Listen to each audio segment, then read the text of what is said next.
Welcome to the Train of Thought podcast. My name is Logan DeCamp, and I am a certified personal trainer and nutrition coach. And I'm Chloe DeCamp, and I'm a certified athletic trainer. And we are sitting down here today because we want to help you learn and grow so you can continue to do without restriction as you age. Be sure to listen till the end of the episode so that you can get information that you can apply to your life and follow us for more. Lighting is just a matter of the windows are on this side, not the other side. Yeah, that's true. Which I guess we could technically move the table and then film from that angle, but don't really want to look at the living room. It's boring. It's very boring. We need to, I guess, get more plants. I can't believe I said that. Oh my gosh. Full You're circle. Kidding. Yeah, maybe some ones on the floor. And that's on, you put that on record. Yeah, I guess it's going to be on. I will be coming back to that. Shoot. Everybody, you got to help save me now. No. Because she's never going to forget this one. What's wrong with plants? Why do you have problems with plants? No, I'm just kidding. That's why we're talking about protein and all of the animal-based products. So good for you. Anti-plant. I don't think... No, plants are good. You can eat plants. There's been a lot of... There's more micronutrient deficiencies sometimes when you're only on a plant-based diet. Yeah. But there are some good protein sources. If there's actually one on this list, so... There are. Yeah, so I guess we should go ahead and dive in then, huh? Sure. So I think it would probably be best if maybe we just start with the top 5 most protein-rich foods, and then we'll kind of dive into some of our thoughts. We just talked for 30 minutes, had sort of felt like an argument about what is the right amount of protein because it's highly controversial. There's been, from my knowledge and understanding, of course I need to look into it, but there's been a bunch of a controversial of people are posting stuff about protein because they're trying to, for some reason, get like, there's been a movement to get rid of red meat or something too. Which is why red meat's become more expensive. Well, it's always been kind of a controversial food, I guess you could say, because if you want to get into the weeds on that, which I don't want to, but like literally, like not to be religious or anything, it actually in like the Bible and like the law of Moses back when. Yeah. I'm going there. Okay. Was that they like had to limit or like not allowed to eat. There's probably more to it and I'm butchering it, but essentially weren't supposed to have much of red meat and really limit that. So it goes way back. I just don't understand. Like if it can be a cultural thing. I just don't understand because if like I'm dropped on an island, the only way I'm going to survive is if I hunt for like deer and animals and eat but red meat like that. Because you're on an island, and honestly, do you really think you'd be able to kill something on an island? Okay, well that's a different conversation for another day. So let's not get into it. All right. Why are you bringing this stuff up? I don't know, because I was just telling the audience that we were going. Anyways, back it and is forth. controversial, and we are going to try and make it as simple as possible because it can be really hard to be like, well, how much protein should I be eating? Well, what am I supposed to do? What foods am I supposed to eat? And so we're going to try and keep it simple, not get too complicated. Mm-hmm. Yeah. Right?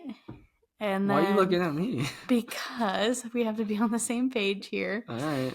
And hopefully just help you at least increase your protein because most people aren't eating enough. Yeah, that's a big thing.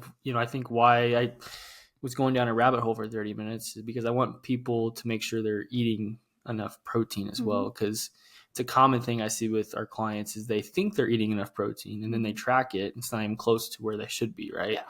And maintain all of these things that you're trying to help them with. And it's important because, if somebody's trying to reverse diet, they're trying to excuse me, I do have a stutter, so thanks for your patience for those that are listening. But if they're trying to strategically increase their calories over time, and they're not getting enough protein, then they're going to have a more they're going to have a more tougher time being able to lose body fat, build muscle, and things of that nature, right? So totally. Anyways, do you want to go like back and forth on this, or do you want to just do it? Yeah, we can go back and forth, so I don't have to ramble because I mean there's a lot. So again, so these are the top 5 most protein packed foods in no particular order, and there's probably a lot more that we didn't address here, but these are just the top 5 that I've seen that's going to help increase your ability to eat more protein. So again, these are in no particular order. So the first one is egg whites. And the reason why I said egg whites and not eggs, do not get me wrong, they are a nutrient powerhouse. A lot of studies show that dietary cholesterol, which is really, really hard for me to say, has a profound muscle building effect. And it's also important to keep in mind that a lot of studies have shown that dietary cholesterol has no effect on a total cholesterol in your lab, by the way. I cannot say that word. I know. It's a hard one. But anyways, a lot of people say that if you eat a diet high in a cholesterol, it makes you have more of total a cholesterol. But a lot of studies show that large majority of a cholesterol we eat gets excreted through our feces. So it's not like you're going to eat eggs and then all of a sudden you're going to increase cholesterol. You're actually going to excrete a majority of that out. So I don't want those I don't want those that are listening in to think that you shouldn't eat the yolk in the eggs, but rather add some egg whites. Yeah. Add some egg whites to your eggs because that's going to help increase the amount of protein that you have in that meal. Mm-hmm. So that's a long-winded way of me saying egg whites are a high protein nutrient-dense food. Obviously, just to make a note, because I have to think in the medical sense all the time. If you're like struggling with cholesterol and you have problems with that, make sure you're consulting with dietitians and, physicians. We're not the end all be all for recommendations, but correct. Yeah. Just take note of that, because if you do have major problems with it, you may need different advice and medications and all that. So just to know, but that is interesting that, a lot of that does get pooped out. Yeah.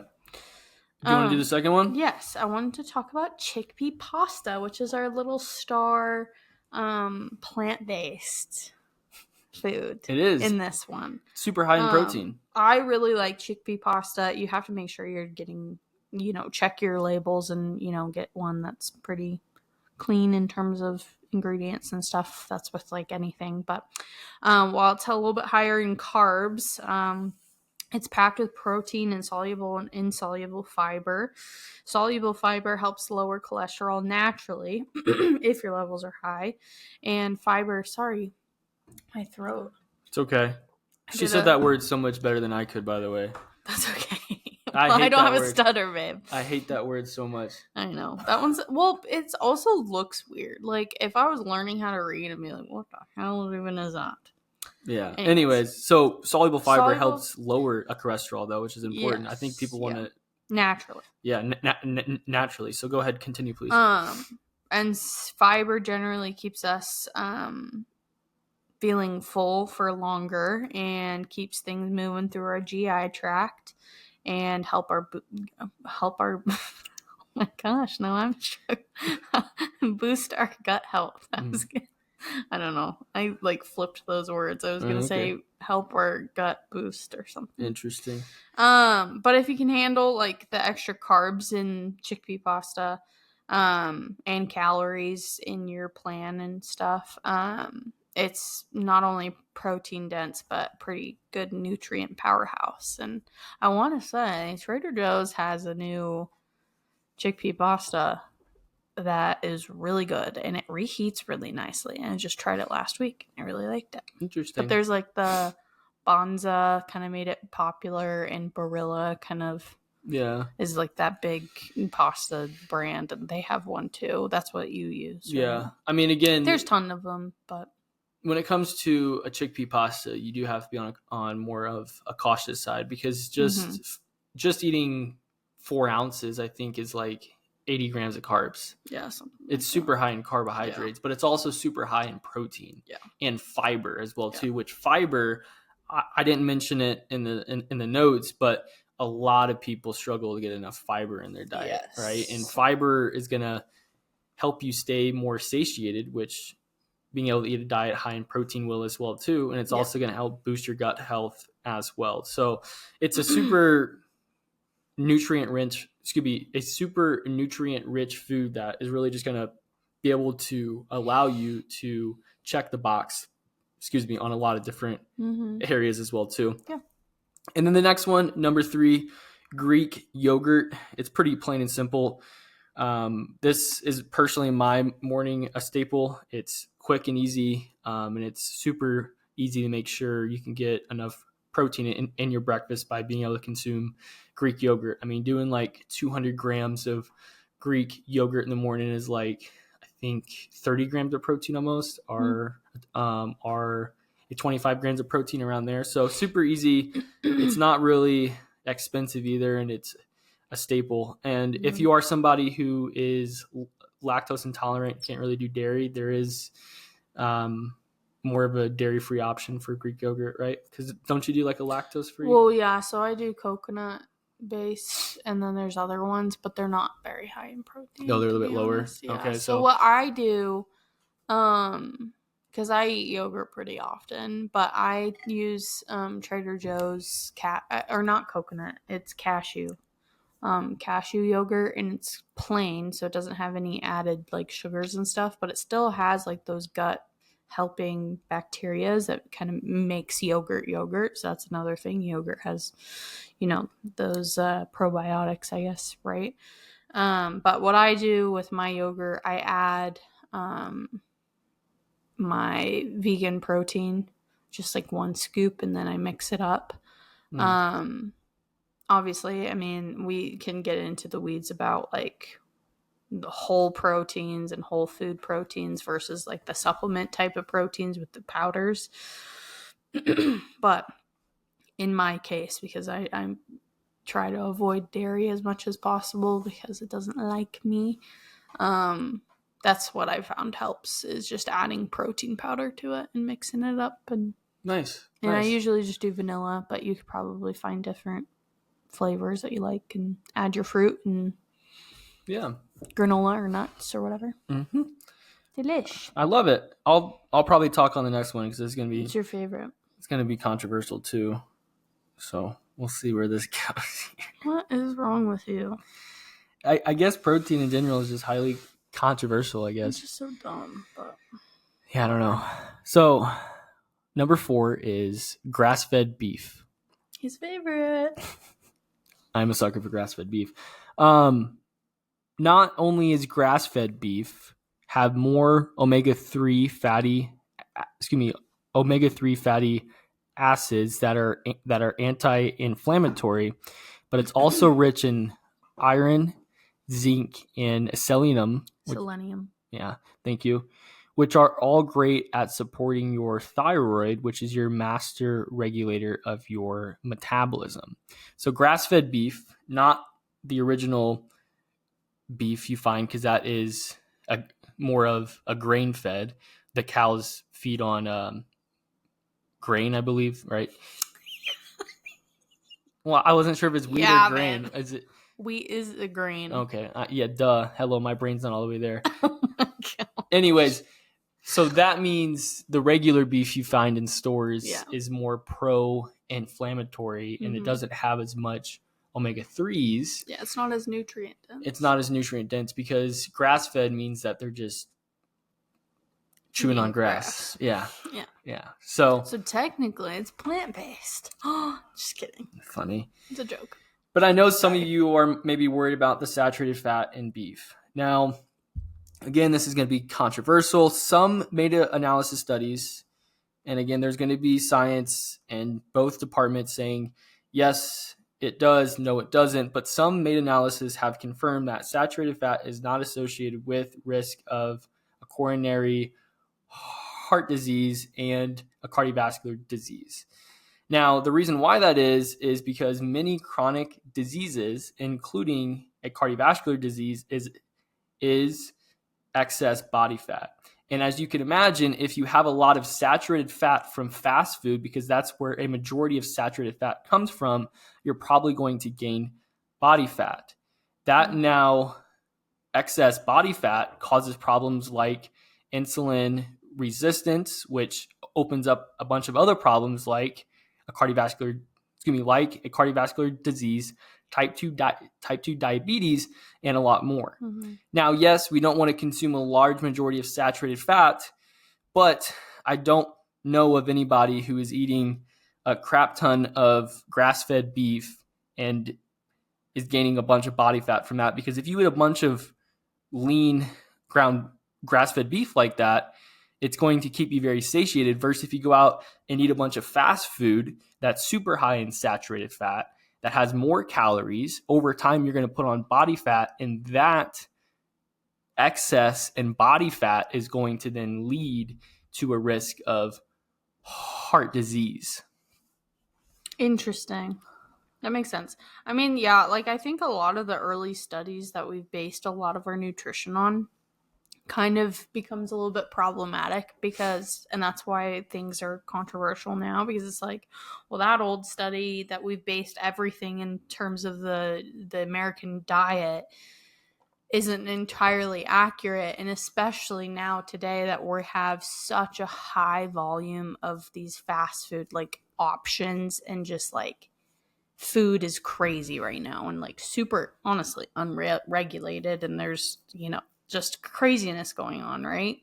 And so if we take everything kind of like, well, in this case, right, like, okay, saturated fat, is it correlation, causation, like what's causing what, right? Like, is it because people gain body fat, or is it because of the actual saturated fat, right? And so I think that's a really good point. I don't think that's too controversial. Yeah.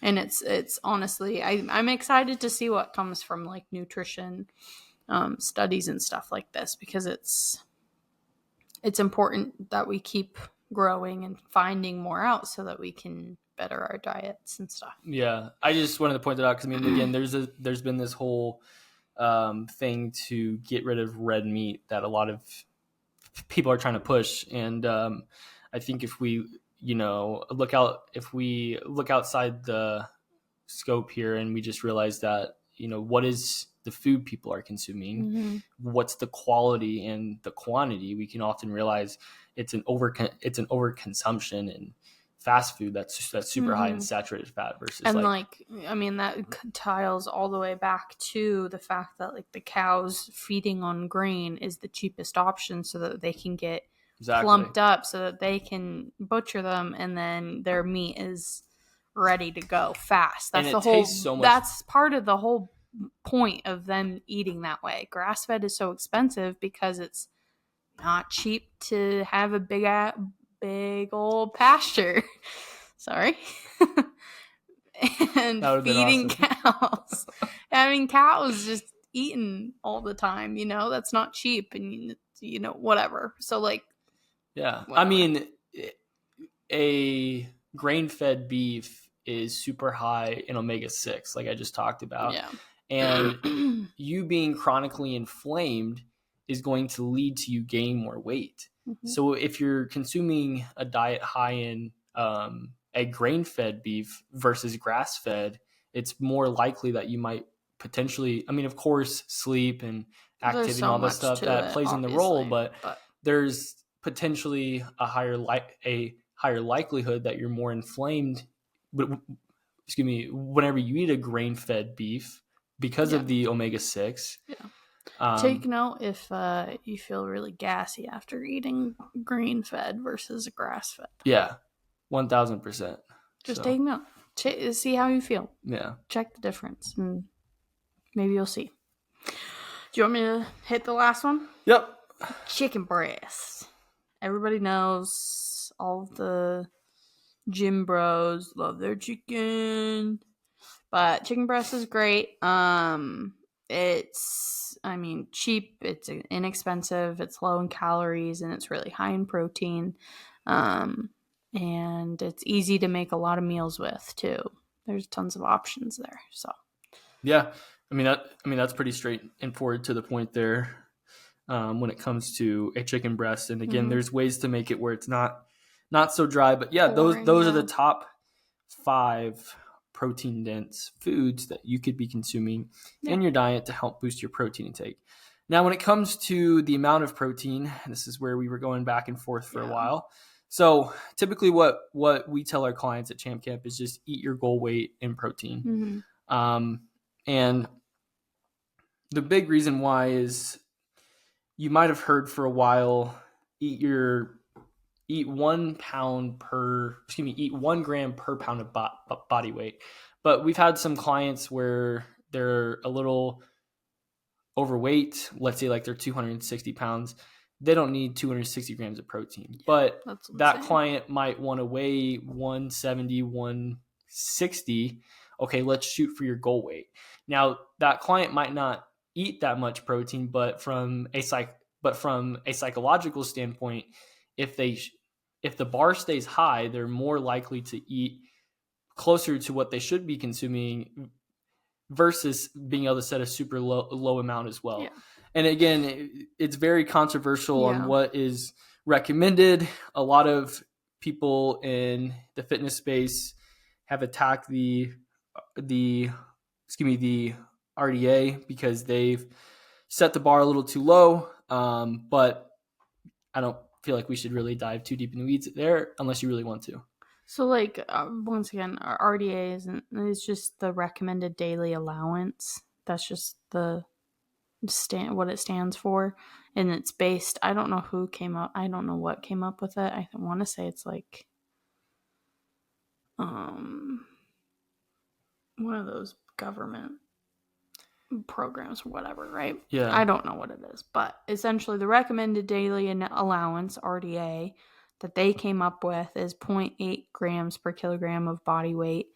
And for example, that would be for a 140 pound person, that comes to 51 grams of protein per day, which, from my understanding, they put this as the baseline based on an average of people. Who knows what that average looks like? It could be a really random range of people. It probably doesn't include more obese people and don't know when they created this, right? So there's nuance to this. Like, yeah, that's a baseline to at least get started, but it's more likely that they probably need some more, right? I mean, whatever.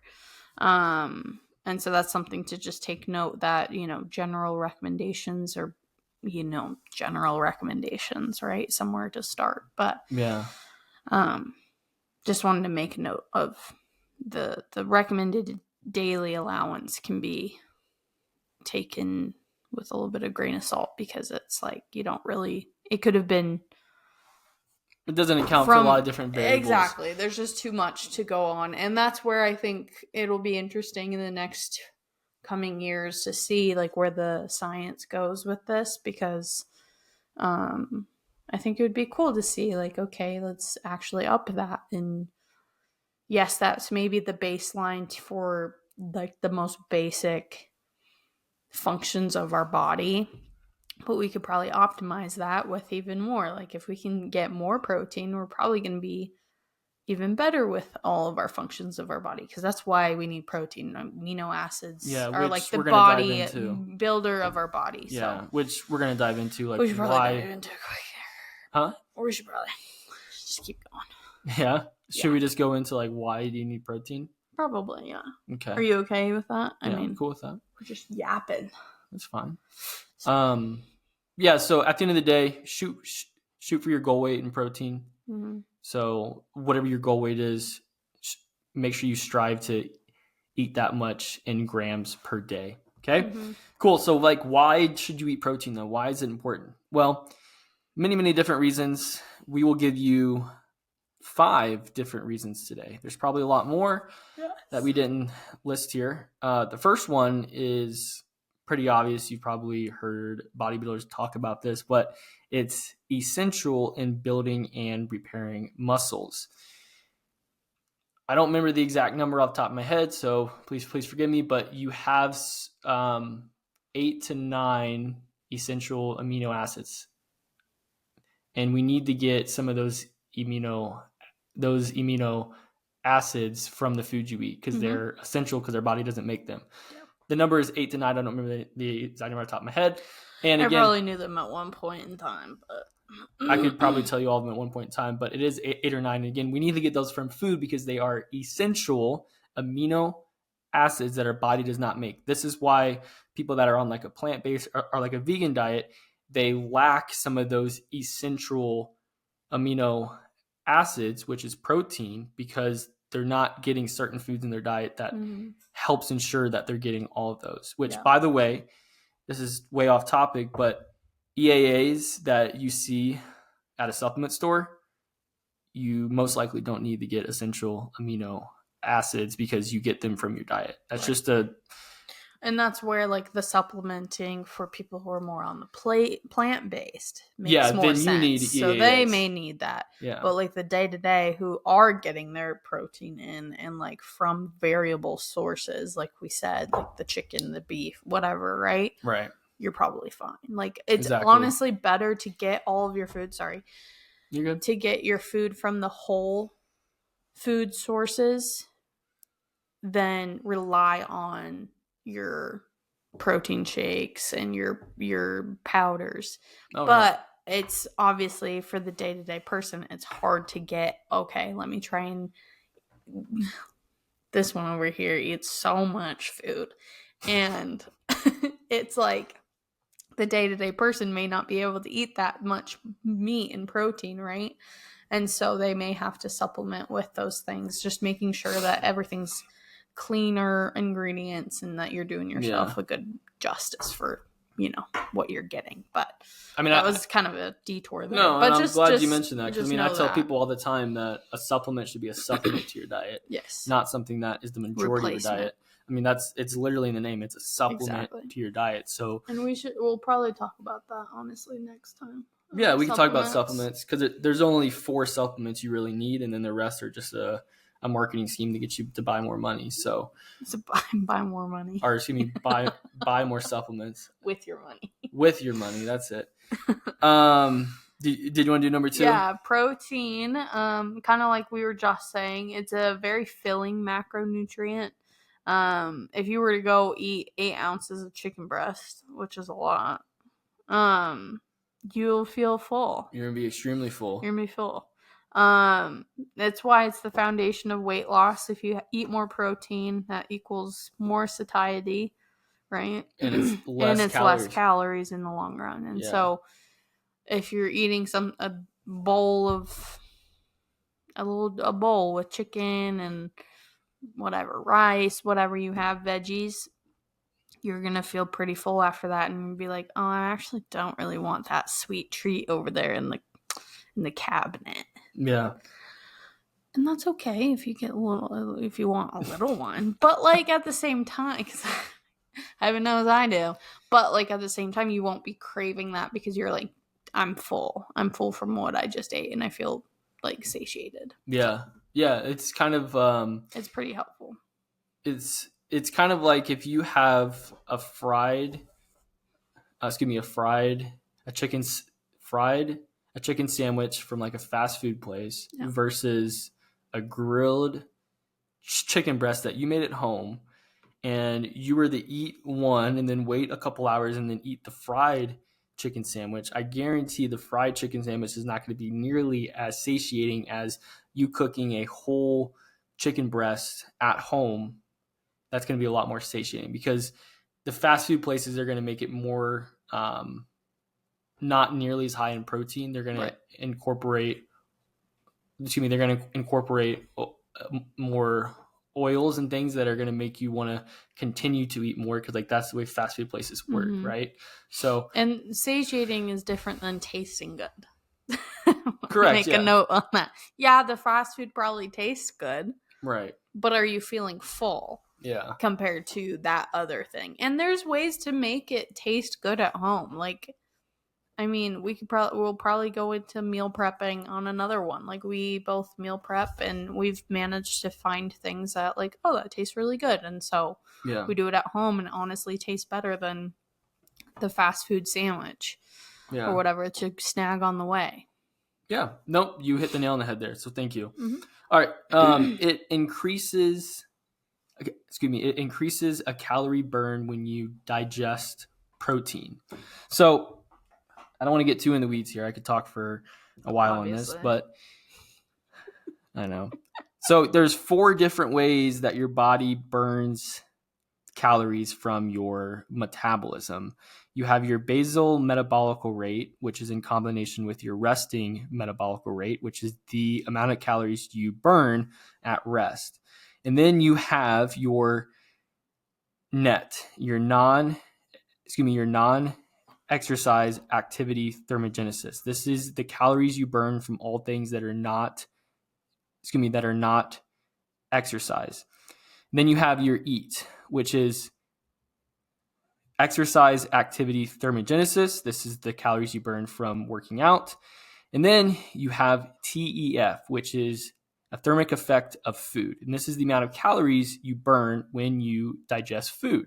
So protein, it increases the thermic effect of food, which you burn more calories. So that's why, if you ever heard of meat sweats, that's where that comes from. Yeah. It's because your body is burning and digesting those calories whenever you eat protein. So there you go. Do you want to do the next one? You just like pulled that all from memory.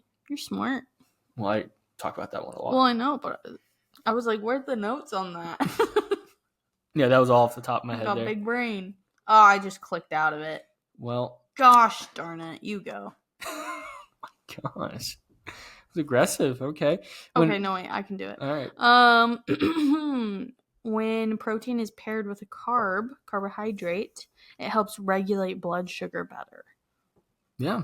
So this is super important because I've always told our clients that struggle with, if they have high blood sugar, I always tell them no naked carbohydrates, which means always eat your carbohydrates with protein or fiber, because that's going to help regulate your blood sugar a lot better.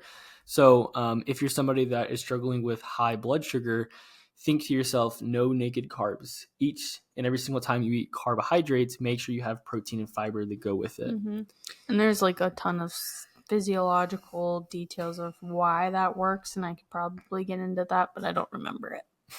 So. Maybe we can do an episode on that. Maybe. Last one, it's important for the production of hormones. Many hormones in the body are made up of amino acids, which is protein. So without protein, we couldn't produce and regulate these hormones.